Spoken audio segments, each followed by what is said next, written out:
প্রিয় ভিউয়ার্স, সকলকে স্বাগত জানাচ্ছি। আশা করি ভালো আছেন। আজকে অষ্টম শ্রেণীর বিজ্ঞান বইয়ের সপ্তম অধ্যায় পৃথিবী ও মহাকর্ষ থেকে কিছু সংক্ষিপ্ত প্রশ্ন বা ছোট প্রশ্ন এবং সেগুলোর উত্তর দেখে নেওয়া যাক, যেগুলো শুধু সাময়িক কিংবা বার্ষিক পরীক্ষায় কাজে লাগবে না, জীবনের প্রতিটি ক্ষেত্রেই এই বিষয়গুলো জানা থাকা দরকার।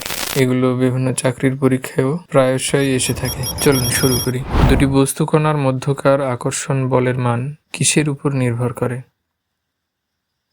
কণাদ্বয়ের ভর ও এদের মধ্যকার দূরত্ব। বস্তু কণাদ্বয়ের ভরের গুণফল দ্বিগুণ হলে বল কিভাবে পরিবর্তন হবে? বল দ্বিগুণ হবে। বস্তু কণাদের দূরত্ব 3 গুণ হলে বল কিরূপ পরিবর্তন হবে? বল 9/1 ভাগ হবে। কেন পৃথিবী সূর্যের চারদিকে ঘোরে? মহাকর্ষ বলের কারণে। পৃথিবী ও অন্য যে কোনো বস্তুর মধ্যে যে আকর্ষণ তাকে কি বলে? অভিকর্ষ। চন্দ্র ও সূর্যের মধ্যে যে আকর্ষণ তাকে কি বলে? মহাকর্ষ। সময়ের সাথে বেগের হার বৃদ্ধিকে কি বলে? ত্বরণ। সময়ের সাথে বেগের হার হ্রাস পাওয়াকে কি বলে? মন্দন।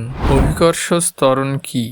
অভিকর্ষ বলের কারণে মুক্তভাবে পড়তে থাকা কোনো বস্তুতে যে ত্বরণ সৃষ্টি হয় তাকে অভিকর্ষ ত্বরণ বলে। অভিকর্ষ ত্বরণকে কি দ্বারা প্রকাশ করা হয়? ইংরেজি স্মল লেটার জি।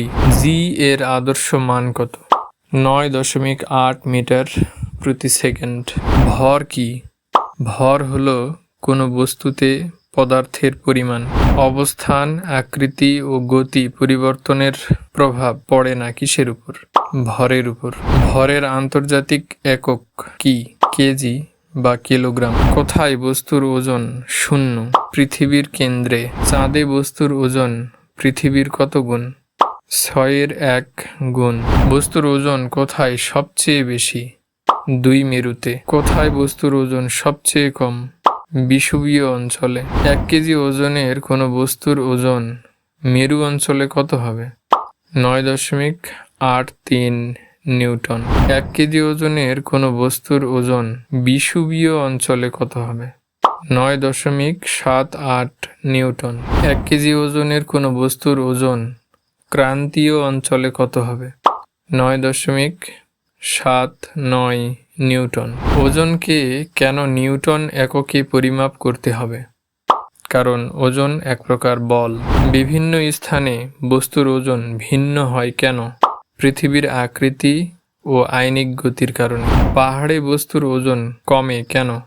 অভিকর্ষ ত্বরণ কম হওয়ার কারণে। স্থির লিফটে আরোহী কেমন ওজন অনুভব করেন? প্রকৃত ওজনের সমান। উপরে উঠতে থাকা লিফটে আরোহী কেমন ওজন অনুভব করেন? প্রকৃত ওজনের চেয়ে বেশি। নিচে নামতে থাকা লিফটে আরোহী কেমন ওজন অনুভব করেন? প্রকৃত ওজনের চেয়ে কম। মুক্তভাবে পড়ন্ত লিফটে আরোহী কেমন ওজন অনুভব করেন? ওজনহীন। মহাকাশচারী নিজেকে ওজনহীন অনুভব করার কারণ কি? মহাকাশযান বৃত্তাকারে চলে। মহাকাশযান ও মহাকাশচারীর ত্বরণ একই থাকে তাই। ভিডিওটি একবার দেখলে স্বাভাবিকভাবে এই প্রশ্নগুলোর সম্পর্কে কিছু ধারণা তৈরি হতে পারে। তবে ভিডিওটি 2 থেকে 3 বার দেখলে এই বিষয়গুলো বইয়ে বারবার পড়ার প্রয়োজন অনেকাংশেই কমে যাবে এবং এগুলো মনে রাখা সহজ হবে। সুতরাং ভিডিওটি মনোযোগ সহকারে কয়েকবার দেখুন এবং বিষয়গুলিকে পাঠ্যপুস্তকের সঙ্গে মিলিয়ে পুনরায় পড়ুন। তাহলে এগুলো পরীক্ষায় এবং পরবর্তী সময়ে আপনার কাজে লাগবে। চাকরি প্রত্যাশী ভাই বোনদের জন্য এগুলো কাজের। সুতরাং উপকৃত হলে আপনার প্রিয়জনের সঙ্গেও ভিডিওটি শেয়ার করুন এবং চ্যানেলটি সাবস্ক্রাইব করার জন্য অনুরোধ জানাচ্ছি। ধন্যবাদ।